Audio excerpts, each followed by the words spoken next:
Welcome to Real Estate Coaching Radio, starring award-winning real estate coaches and #1 international best-selling authors, Tim and Julie Harris. This is the #1 daily radio show for realtors looking for a no BS, authentic, real-time coaching experience.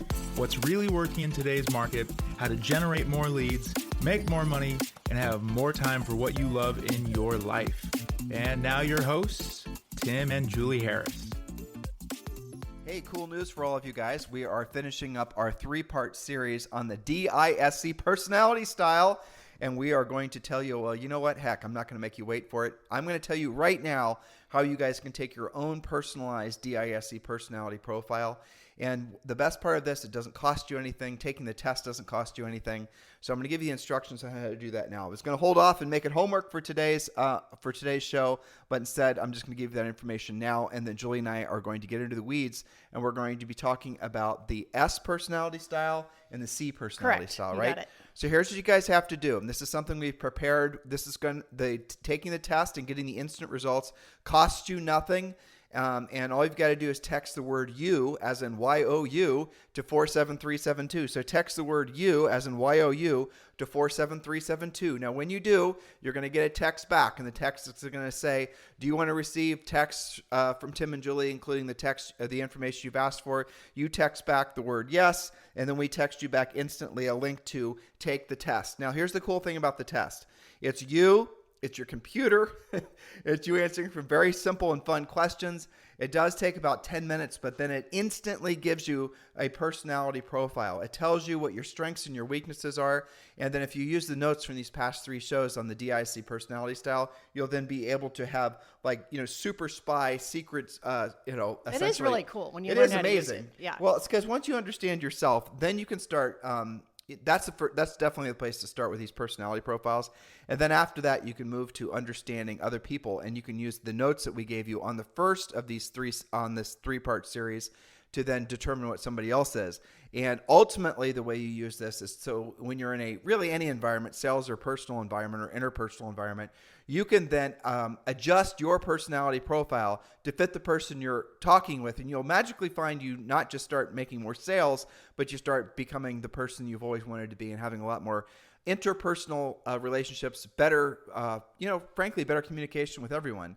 So again, just text the word YOU, to 47372. Make sure you do that. We're only going to be able to make this free for a certain amount of time, the test that is free. And remember, when you do send a text, guys, data and rates may apply. So go ahead and text the word you to 47372. All right. Well, the cool thing, Tim, is that comes out really detailed and personalized. We tested it ourselves. Yeah, last night. Yes, and it's free. So there's really no reason not to pursue that. It does go to versatility, and we know, because we've been coaching agents forever, that the most versatile agents, now what that means is that they have the ability to, what you guys would say, listeners, hit it off with different types of personality styles, but also in different types of situations. So the most versatile agents are also almost always the most profitable agents. So we're going to get back into the DISC personality profile. It's really a personality style. This is not a hard science. The DISC model of behavior, again, was first proposed by William Moulton Marston. We talked about that in our first and second podcasts in this series. So now we've already done D and we've done I. That's the driver and the influencer personality styles. Now we're going to get onto the S. That is usually known as supportive or amiable personality style. They are indirect and they are extroverted. So we're going to give you some points about this. How do you know that somebody is supportive or amiable? And then we're going to talk about how you win with them and how you lose with them as a guideline to you being more successful on that supportive or amiable appointment, whether that's with buyers or sellers. So let's talk about these amiable personalities. You mentioned on a previous podcast that it's roughly 68% of the population. So if you're not sure, probably you're talking to somebody that's amiable. That's always the way to start. You just assume everyone's amiable until they've proven otherwise. And again, this is always, Julie and I chuckle at this, but most of you, especially if you've been exposed to DISC in real estate events, you think you're a driver, but you're going to be shocked to discover that very few of you are drivers in the original research. And again, we talked about this on day one of the DISC personality styles, but the original research proved out that it was like 8% or 10%. It was virtually nobody is a true driver personality style. And yet agents are led to believe that you have to have a driver personality style to be successful in real estate or any kinds of sales. And the humorous part of that is that the driver personality style is actually one of the least, I was going to say the most dysfunctional of all personality styles. Maybe. Well, least versatile. And if you want proof of that, it's when they've studied the personality profiles of people in prisons, they've almost always tested driver. Yes. But I would say non-versatile drivers, right? Drivers that haven't worked on it. Sure. So let's get back to our supportive and amiable personality style. Again, they are indirect, so they use lots of words, and they're extroverted. Well, what does that typically mean? How does that translate? They typically are very family-oriented, involved in schools and community. They're the ones with the Band-Aid when you need it, right? So if we're presenting in front of a crowd of 100 agents, and I get a paper cut from my presentation, and I ask who's got the Band-Aid, we'll find out who the amiable people are because they've already got it in their purse or, ready to go. So they're caregivers, generally very caring and supportive. Support roles in business typically, but not always. Beware of the versatile, amiable competition. They are secretly very effective. And I'll give you an example that they can listen to a previous podcast, and that would be John Walkinshaw in Canada, one of the most caring and kind brokers and agents, and very profitable, very successful, and naturally amiable. I think he would agree with that. He's a very caregiving, very family-oriented, takes great care of his customers and he just clients. had his best year ever, right? Best year ever. What were his numbers? Do you remember off the top of your head? Well over $1 million GCI. And I think we ended up around 80 transactions. Very good average sale price in Orangeville, Canada. And you did interview him not too long ago, so they can catch up on that. But I use John as an example because he's one of those brokers that comes off super nice and caring and really professional. But man, if he has to negotiate, he will win. He will take it to the mat for his clients. He will win. And if there's conflict in the transaction, he will make sure that it stays together and that everybody ends up friends at the end. When you and I were selling real estate, I have no problem admitting that these are the hardest personality styles for you and I to compete against. Oh, yeah, especially because you don't see them coming, right? Exactly. They present as like just nice family types, right? Really like passive. You golden big friendly retrievers. golden retriever. Hello, my name's Bob. Right. I'm a big nice dog. And then, everybody's friends with them. And as soon as you get him in a listing presentation, it turns out Bob's a killer. Yeah, well, I call them velvet hammers, right? So they can pound, but they're really nice. And the reason is because you're naturally an analytical personality style, and I'm naturally a driver personality style. And as we grew older, we learned how to be more versatile, especially as real estate coaches. But when we sold real estate, we were learning to be versatile. Yep. So when we'd run up against a older, usually more versatile agent that was dominant, amiable, that was our biggest competitor. Absolutely, it was. And it was hard for us to bond because we weren't actually bondy types. I know, and you do learn the hard way from some of this. And I have to say, coaching client-wise, when we have a more experienced agent that typically wins most of their appointments and they lose, it's almost always for the same reason. It's one of these people that snuck under the radar, wasn't obvious, wasn't maybe a big, in-your-face type of agent, and they still won. So here's how you win. And this is really important. When dealing with an amiable. When dealing with amiable customers, clients, prospects, you win, again, an S personality in the DISC. So you win by listening, even if their stories are long or seemingly not relevant to you. It's important to them or they wouldn't be telling you. And I want to tell the story about our most amiable listing appointment ever, Matt and Shelley, if you remember them, in a second. No, fortunately I don't. You will when I tell the story. Okay, so how do you win? Asking questions and, most importantly, listening closely to their answers, maybe even writing that down. They can be very telling about what's most important to them. Giving them lots of time to think about things without risking them losing out on something. This can be a delicate balance. So share your testimonials. Amiable personalities are the ones who are very likely to actually call or email your testimonials.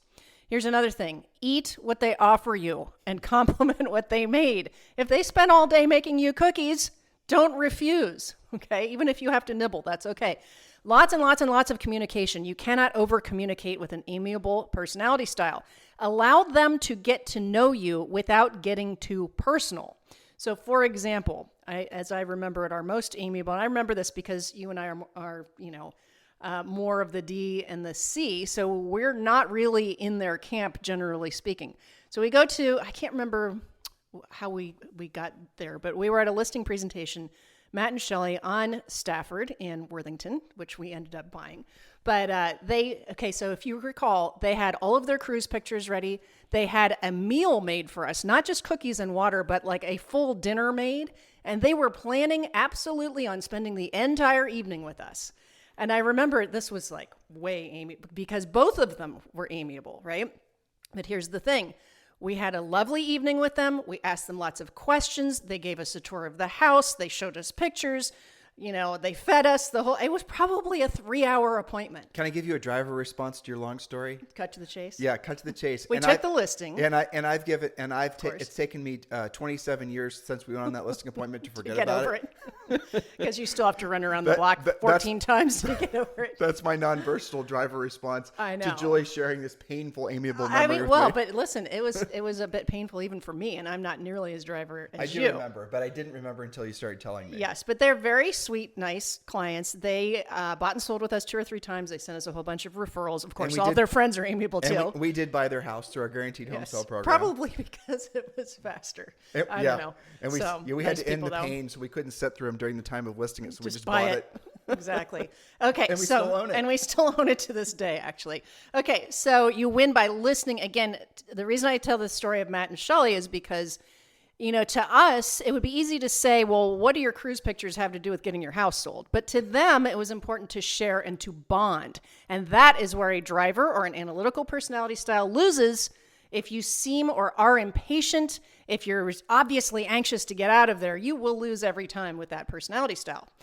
So let's talk about more of how you lose with the amiable. Being impatient or seeming impatient. Closing too quickly or too directly. Not honoring their hand-holding needs. That's even past taking the listing. That's during the transaction. Communication for amiables is massive. Yes. Delegating them to people they don't know. They don't like that. Being too flashy. Don't like that. Being annoyed by their kids, pets, collections, and amiable stuff. Dodging their calls. They will absolutely take it personally. And because they tend to be conflict-avoiding types, you won't even know about it. This is when some of you feel like, oh, I don't know why I've been ghosted. It's because their feelings are hurt. They're passive-aggressive. Yes. But let's talk about how an amiable person's house won't be, generally speaking, very organized. No. Or neat. No, that's not important to them. Collections, they have stuff. If they have kids, they have kid stuff everywhere. There might be a label maker, but you're going to see it in a box in the corner that they've never opened before. Right. Whereas we're going to get to the analytical types, they're going to have very orderly homes. Yeah. But an amiable person does not put order as their first. They put comfort first. They put comfort first. Coziness. They put your comfort first. Coziness, exactly. Comfort for there's going to be kid stuff if they have children. If they have, pets, there's going to be 1,000 pet toys everywhere. Remember, they have the Band-Aids, right? And it's not just one kind either. They also will put the antibiotic cream on you right out of their purse. Okay. So yes. And you really do have to honor that or you will miss with them. And they, they're not going to tell you because they don't want the conflict. They'll just be like, yeah, I just didn't feel it. I just didn't hit it off. So there's a lot of danger zones with dealing with the amiables. Just to drive home on this, if you're a driver or you're expressive, frankly, but drivers mostly and analyticals, an amiable personality style is going to be the hardest for you to get along with because you're low emotion. So if you're analytical like Julie, or if you're a driver like me, and remember, Julie and I learned all this stuff decades ago when we've worked on our versatility, especially through hundreds of thousands of coaching calls. Yes. So we can naturally, we're a very good blend. So when Julie and I take these personality tests, we come out as a good balance. We come out as not really easily definable in one category or the next. Because we've worked on it. Because we've consciously worked on it. But if you are in a situation where you're naturally an introvert like Julie, or you're naturally an introvert like me, and you're more direct like me, and Julie's going to be more facts and figures and doesn't necessarily want to talk about things that are, she's going to want to let's look at the numbers. Let's go to the CMA, right? Let's cut to the facts, right? Yep. So that's the reason that for us, amiables were the toughest to compete against. But here's the superpower of amiables. If you have an amiable that recognizes their strengths and their weaknesses of their personality, and then they can interject some driver characteristics of some getting some stuff done, and they're able to be driver driverly and getting things done at the same time they're able to do it. Julie said it, Velvet Hammer, without offending people or seeming too like Steve Jobsian, right? Sure. Where he had this personality that was just my way or the highway, and even that wasn't good enough for him. Well, that's not an amiable person. That was a driver, obviously, and I'm guessing his secondary personality, dominant personality, was analytical. But long story short, if you're amiable and you have developed good leadership qualities, you are without a doubt one of the most powerful agents, very effective, and salespeople, and sometimes even business leaders that you'll ever meet. Yes, extremely effective. And I'll tell you one thing that I've learned about amiable coaching clients: they're the ones who are really bothered if they don't return somebody's phone call. Yeah. They don't sit on their voicemail and their email very long because they want to take care of their clients. They don't make false promises. An amiable person is not very genuine. They're genuine, and they're not going to. They would rather. This is either a strength or a weakness. You just determine, listeners. An amiable would rather lose the listing than they would offend somebody, and where it becomes or hurt somebody's feelings, and where that becomes detrimental to their ability to build a business is when they worry too much about offending the agents who they're competing against. They have this problem with accepting winning sometimes. They haven't moved past their resistance to learning and accepting the fact that when it comes to listing real estate, life in general, by the way, not everyone can be a winner. There's one first place and everybody else lost.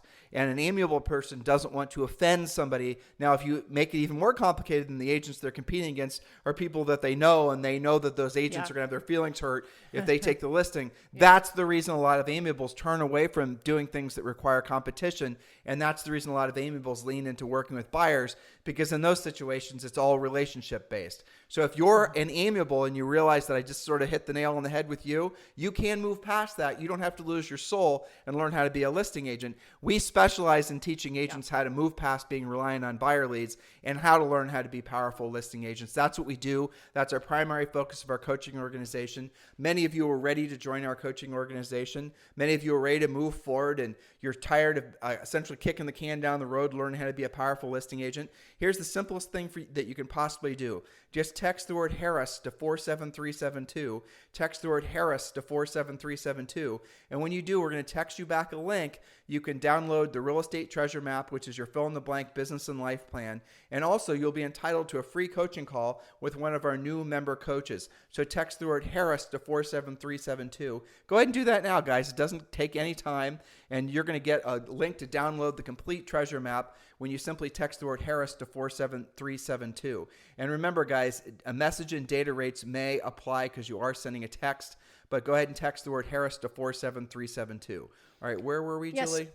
Just up a little, right here. Right here. Okay, so let's move on to the analytical, or sometimes the C in DISC calls it communicator, if we go back to the original text on this. But communicator, or now known more likely as the analytical personality style. Typically, but not always, engineers, teachers, analysts, musicians, architects, doctors, and lawyers.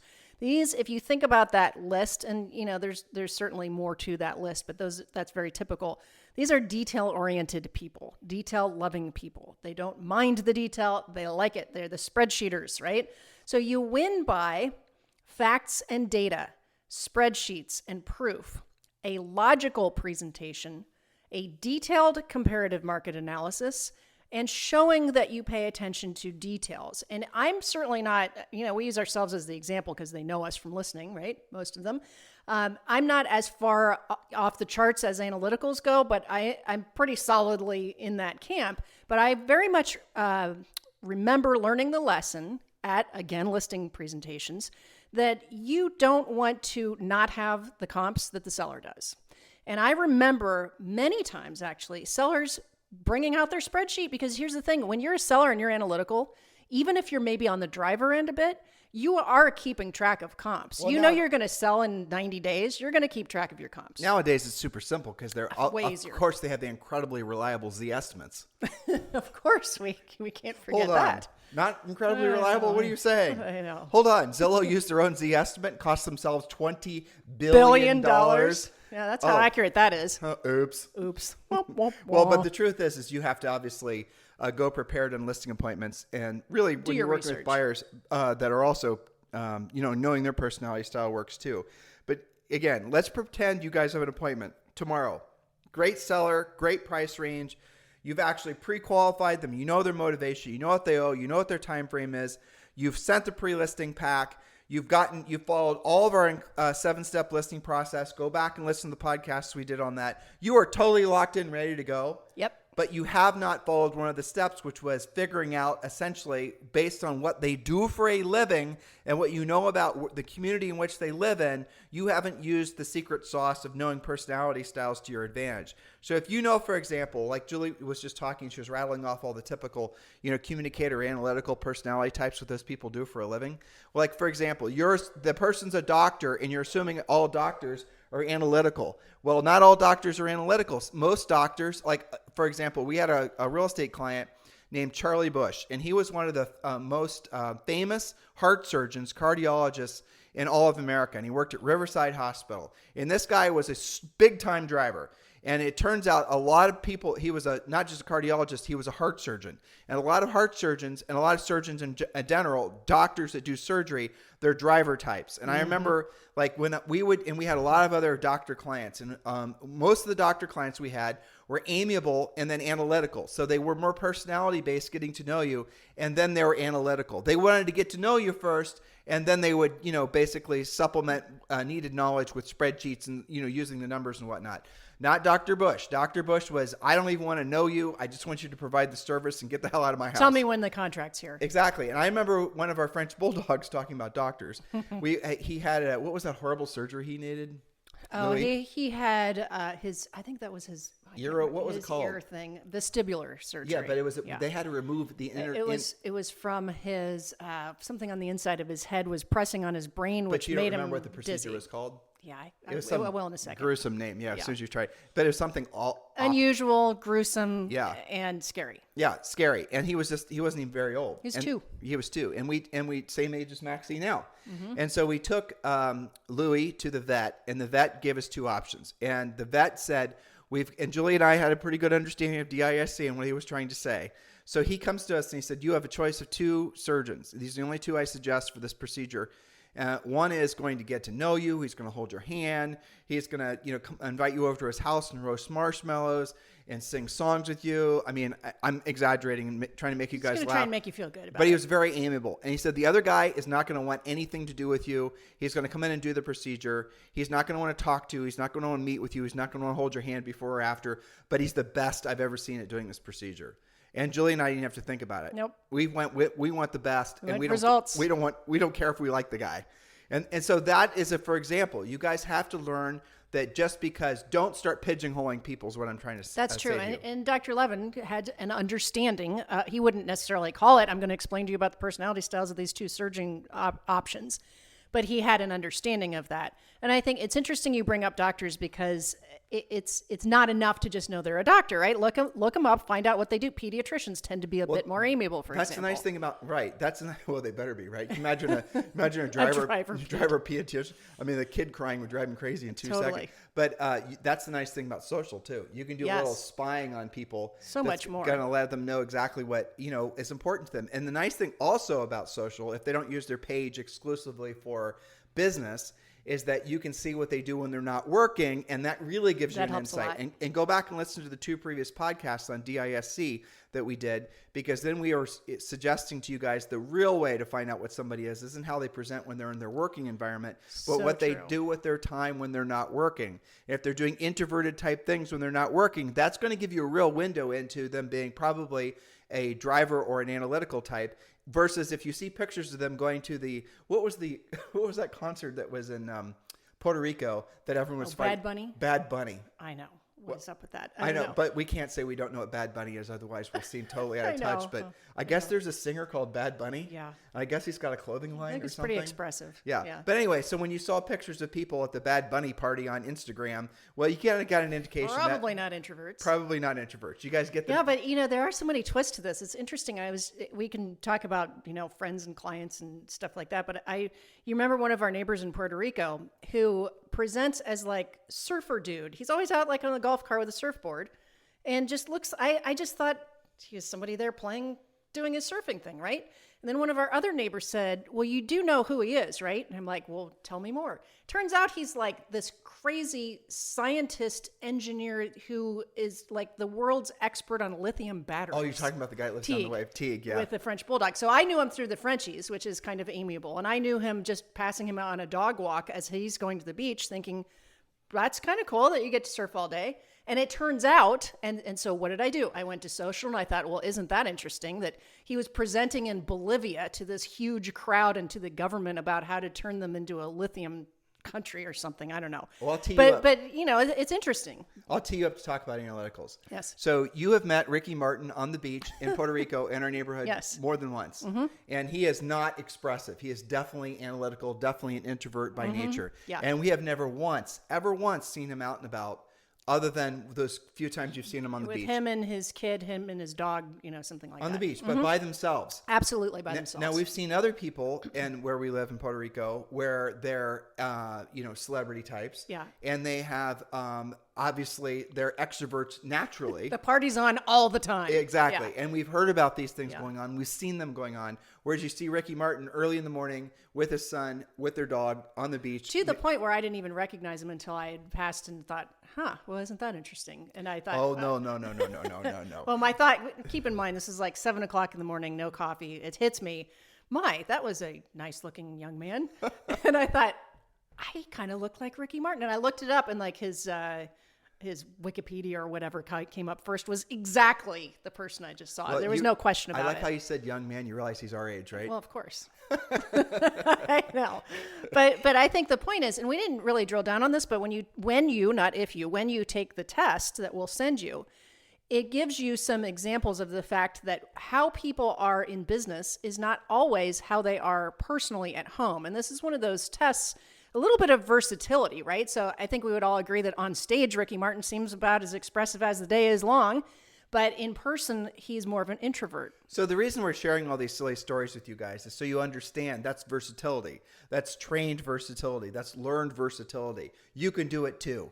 Without having to shake your lambada or something? Something. I don't know. Anyway. Yeah, but the point is to understand this stuff and to apply it. Okay, so we talked about how you win with an analytical, right? So have detailed CMAs and things of that nature. How do you lose?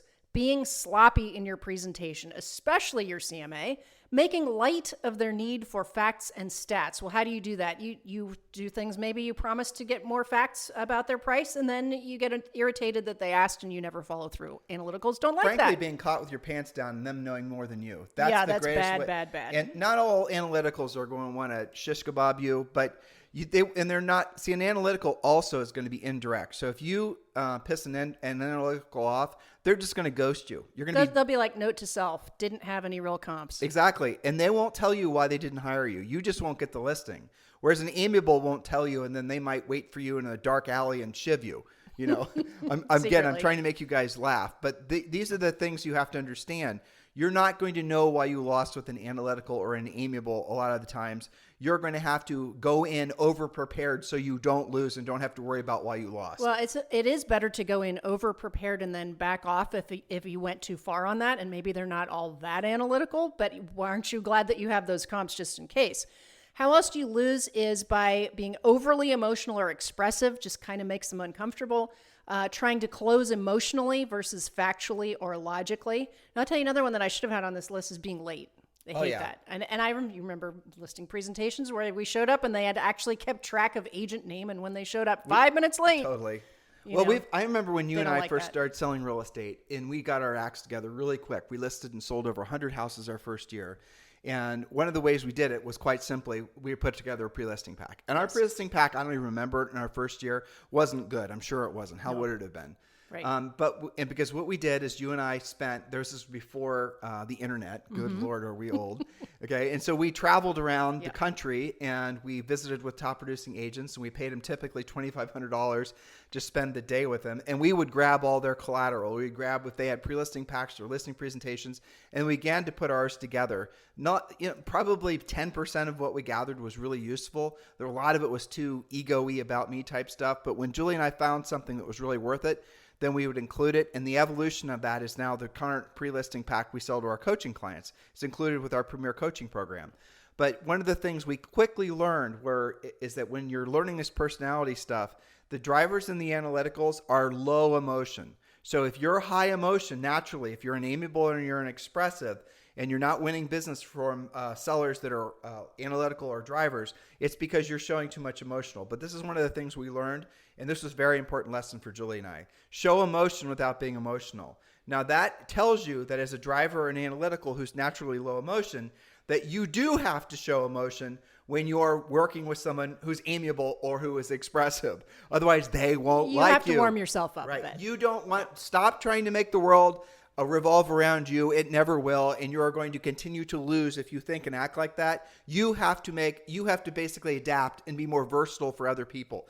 And when you do it, I know it sounds like it's fake at first, and it is fake at first because you're learning something. Sure. But then after that, and you get constant reinforcement the better at it you get.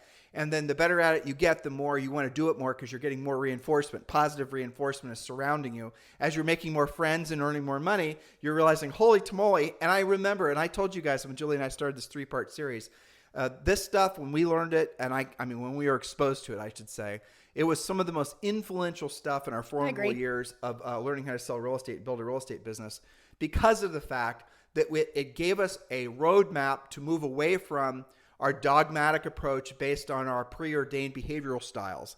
And then we were able to go back and start realizing, well, that, this is when we were in our early 20s, we went back and started thinking about, well, this is the reason that, maybe we didn't get along with this person or this teacher or this situation. And it really was transformative in how we approach life. Yes, I agree. And I think that I know that the more appointments you go on and the more exposure you have to all of the different personality styles, because it is, I gave the story of Matt and Shelley. It's pretty unusual for them to both be amiable. Usually you're going to have one person be this and another person be that. Sometimes opposites attract. And so you've got to get that versatility anyway. Even if your next appointment tomorrow, you're in front of a couple and one of them is your personality style, you still don't win because you've got to hit it off with the other one too. So that opposites attract stuff is something that people say, and it's sort of true. It's not really true. It's not diagonally true on the chart. Exactly. It's just both will be introverts or both will be extroverts or both will be direct or indirect, either the top half of the page or one side of the page.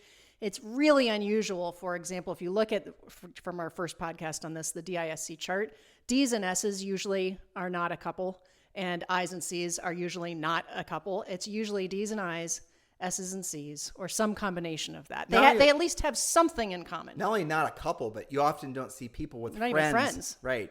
Yeah, and that's something you can tell from social too, is like if everybody seems exactly like them and the only pictures they have are at parties, well, you're probably dealing with an expressive person. I'm thinking one of our coaches, Rochelle, right? Yes. All of her friends. Well, she had to become versatile too. We can tell stories about her. They all look like clones of her, basically, all of her friends on Instagram. I know. Well, guys, hopefully all this is fun. That's really the whole point of this. It's not a hard science. It's not a hard science. Use it in good health, right? Use it to learn about yourself first and learn others. And remember, guys, we have prepared for you a absolutely no hassle, no expense to you personality style test.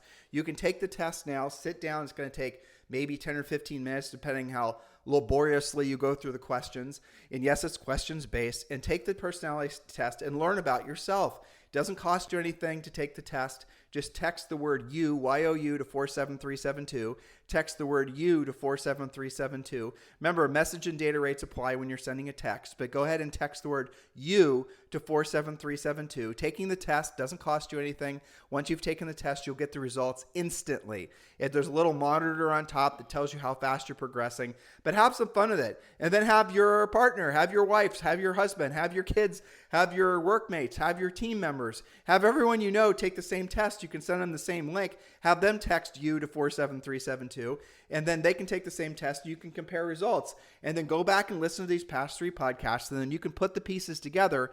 And remember, the ultimate goal is for you to become a chameleon. Not a chameleon in the sense that you're not going to be a sincere person, but you are becoming more of a sincere person, more of the best version of yourself, because you are proactively trying to adjust your personality style so you can help more people. And that is full circle on the whole point of learning all of this.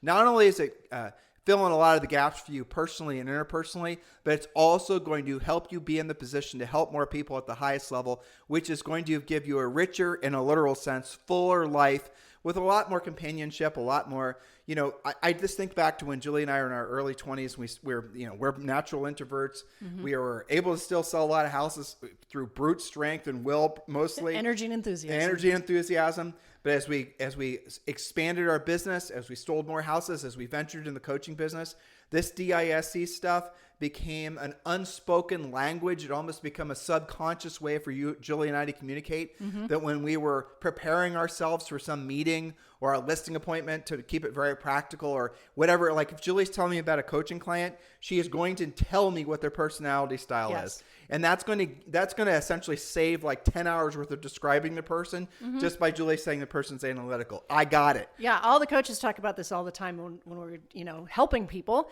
And often it'll be something like, this person's going to come off really drivery, but in fact, they're just a direct kind of expressive type, and they're really fun. It's just that when they're in business, they tend to be more direct.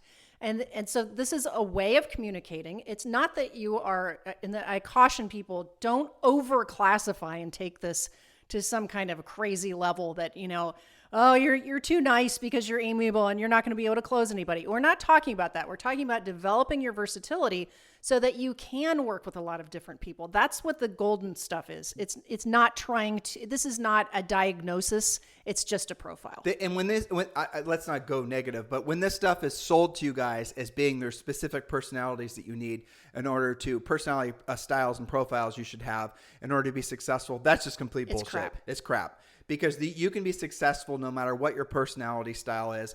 And I'll go as far as to say, as is traditionally taught in real estate educational events, a driver and an expressive is what all agents are taught that they should strive to be. That's the sales personality. That's a sales personality, right? Well, I'm 100% here to tell you that the most powerful personality styles when it comes to long-term success and long-term increasing levels of success is almost always an amiable or an analytical. Now, if you can get a driver or an expressive to learn to be more versatile, then you're going to have something that's really amazing.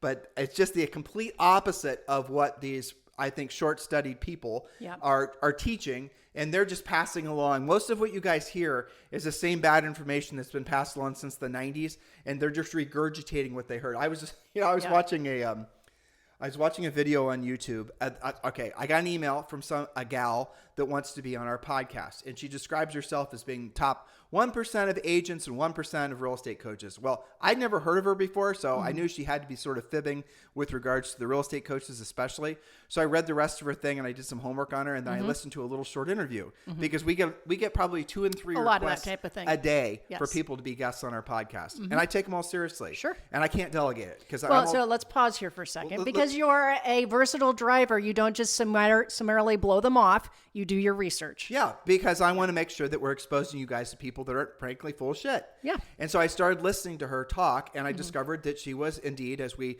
are fond of saying in Texas, tall hat, no cattle. And she was blathering on about how she's used YouTube videos and videos for this and videos for that. And all she was doing was saying the same crap that people have been saying before there were YouTube videos, before there was the internet, back in the 90s, about postcards and about branding. It's the same stuff. Oh, your goal is to get people to know you. Once they know you, they're going to want to do business with you. Not true. Once you basically occupy this revered space in their mind that they've carved out specifically for their realtor, then you've earned some sort of right to be their agent forever, and they're only going to think of you. Not true. All these marketing and branding lies that are now just being perpetuated forever. And the other thing I was taking away from listening to her is she's obviously not been trained on being versatile with personality styles. Right. Because everything was about her. Every other sentence started with I this, the other thing. These are all the types of things as you mature. Well, I shouldn't say that. It rarely happens as you mature. Most people, they get stuck in a particular behavioral pattern and style and way of thinking, and they never move away from it. They lack versatility, but they also lack creativity. They lack curiosity to challenge their beliefs. And that's they don't know what they don't know is the issue. And they don't look for what they don't know. And they don't look for it. And I think with all of the different online media, it's harder for them to know what they don't know because they can get sucked into that vortex of thinking well, I must not be getting more listings because I don't have this award, or I can't brag about that, or I don't have a YouTube video talking all about myself. When in fact, it has a whole lot more to do with your skill, your ability to proactively lead generate in the first place, and then to do the 7-step listing process. It always goes back to those 3 things, right? Yeah. Proactive lead generation, pre-qualifying, and presenting, right? Yeah. You learn those things at the highest level. You obviously know this DISC stuff. You use our systems. You use our pre-qualification scripts. You use our pre-listing pack. You use our listing presentation. Just good. If you want to know what your rest of your real estate career business plan is, what you need to master, it's just those 3 things. I did not say video. I did not say social, because here's what's happening. And we've told you guys this, and I'm going to get on my soapbox because it's important. Julie and I have been reading a lot and studying a lot about Web 3.0 because it has that taint of stink about it that feels fake. It does. And so does cryptocurrency. Oh my God, we're going to get the hate for crypto people now, but hear me out. A lot of our best friends are crypto people. And we do listen to a lot of stuff and do our own research and try and educate ourselves on all of this. And we have. And that technology is still in the malarkey phase. Mm-hmm. It really is. It's not even in the early adapter phase. It's in the malarkey phase of people trying to decide what it is. But I see the cycle of a lot of these real estate ideas and these things that are taught to agents. They've just get regurgitated. And this Web 3.0 that's starting to float around, and the whole idea that somehow everything's going to be in the metaverse. Yep. There is some iteration of that that's going to play out to be true, but it hasn't manifested itself yet. And what I find fascinating about all that is it's a bell ringing in my head, and it's saying, pay attention. This is going to be a big change that's going to happen in the way business and life is conducted, right? Study this, watch this, learn about it, watch it evolve. And don't be an idiot about it, But this is going back to don't build your mansion on land you don't own. Sure. Julie and I have friends. We have 2 groups of friends in Puerto Rico, several that are YouTube. They make their livings off YouTubes, and some of them have just massive audiences. Not on as YouTube. realtors. Not as realtors, no. One of them is Ninja Kids, and the other, if you guys have kids, you unfortunately know what that is. And then there's another one called J House, and there's some others too. Because where we live, basically, we're wall-to-wall entrepreneurs, and a lot of the YouTube-type people are there. Paul Logan and his brother live there, all these other people. So one of the things that if you get to know these guys, they'll tell you is they're living in constant fear of these algorithms or the way that these websites are being run changing. And they're always looking for other ways to subsidize their YouTube income. Let's call it that, right? And that's what happens. That's what happens with all this online stuff. That's what happens with all the social networking stuff. And that's what's about to happen. And that's the point about Web 3.0. There are some things that are going to happen very shortly that are going to make social networking and the way that we've gotten used to it look like a billion-year-old technology. No one's going to be going to it. No one's going to be using it. How many of you have AOL email addresses? I know some of you do, right? You've got mail, right? Yes. Some of you still use that technology, but even Gmail is now obsolete compared to some of the things that are coming around the bend. And this is the reason it always goes back in my mind when I'm talking to agents, when I'm trying to think, what can Julie and I say to you guys that's going to help you to be motivated, help you to be educated, help you to get into action? It's all these little temporary, little whiz-bang ideas that we have to compete with for your mind space and convince you to see it for what it is versus doing the real work of real estate, which is what we frankly plead for all of you guys to do. And you're now going to be inundated constantly with all these easy whiz-bang ideas, like this real estate coach gal, which she was saying she was a coach. I am going to teach you how to create all these YouTube videos, and the world's going to beat a path to your door. Intuitively, guys, does that make sense? Statistically, does that make sense? It does not. We know that is not how sellers specifically go about choosing who they're going to use as their real estate professional, right? They always start out with, who do I know? Who can I, if they don't know anyone, then they go to who is a trusted friend or advisor that I can ask for a referral. And then they only will respond to any sort of marketing message. And the percent of people that respond to a marketing message is something like 6 or 8% because everyone else knows who they're going to use from the first 2 filters that they run that decision-making process through. That's how people have made decisions forever and always will make decisions. And yet, all these people are trying to sell you these gimmicky ideas that are trying to do the marketing and the buying trying of the to business. Circumvent that fact that people first ask themselves, who do I already know? And if I don't already know, I'm going to ask a trusted friend or advisor. I was kind of going through you guys know this because think about your own lives, right? Here we are at our cabin in North Carolina, where we absolutely really didn't know anybody except for the developer that lives next to us. Every single person, from the guy that brings firewood to the guy that cuts the lawn to the person that's going to stain the deck, we didn't know, which is unusual if we were, in Puerto Rico or know people. But Referral. What did I do? I went to Kevin next door. He knows everybody. He said, don't use this guy, use this guy. He'll say, use this company because they're the best. And there are local papers around here, and we didn't even look. No. There are billboards, especially when you get into Murphy. We get crap everywhere. in the mail as a new owner, just like everybody does. Right. But and we didn't respond to that. And we didn't respond to any of it. We just went to refer. You guys do the same thing. You might go to the internet first to do research, to understand more about something. I mean, that's normal behavior now. But you're going to ask yourself when making a decision, who do I know that I trust that I've used before? And if you don't know someone, then you're going to ask for a referral from a trusted friend or advisor. So use your brains and realize that if you want to have long-term, ever-increasing levels of success, invest your time and your energy in becoming the person that people will want to use again as a past client of yours, or will become somebody they feel comfortable referring to, and also being a proactive lead generator. That's the reason when you join our coaching program, we always teach you guys to work your centers of influence and past clients first, and then to teach you how to be a proactive lead generator. And if you're still not making enough money, if you're still not busy enough, then we'll suggest maybe you look into some of the buying lead sources. But very rarely will any of you even consider that, because you're going to be so successful from doing it the right, most profitable way. And you'll like actually having profit at the end of that transaction. Exactly. And that's the reason Julie and I keep our training very practical and tactical.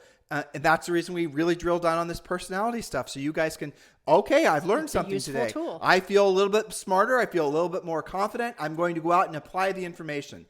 Or you're going to listen to all this information. You're going to say, you know what? I'm going to wait for the next telemarketer to call me and try to sell me buyer leads. Which are you? Because I got news for you. If you want to be in this business in a year, let alone 20 years, you better really learn to, essentially master the art and science of learning how to be the best version of yourself as a real estate salesperson. Well, you know what the cool thing about that is, when you master that art and science in business, it does translate, whether you want it to or not, whether you're conscious of it or not, to everything else in life. You're going to feel the effects of having worked on your business self in the rest of your life. Totally. And again, you'll be a lot happier. Yeah, you'll be a lot less stressed. You'll walk away from conversations not worrying about if you offended anybody, or not worrying if you said the right thing, because you'll know that you did.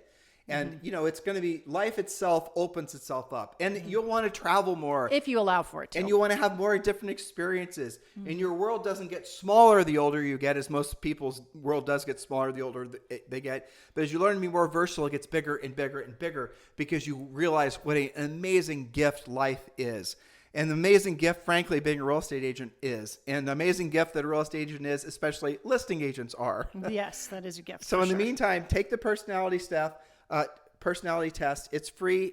It will not take very much of your time, and I think it could significantly move the needle in your business and personal life. Text the word YOU, Y-O-U, to 47372. Go ahead and text the word YOU, Y-O-U, to 47372. And when you do, we're going to send you back a link, and you can click it, and then you can be off to the races and take your own DISD-style personality test. You guys have a great day. We'll talk to you on the show tomorrow. This podcast is a part of the C-Suite Radio Network. For more top business podcasts, visit c-suiteradio.com.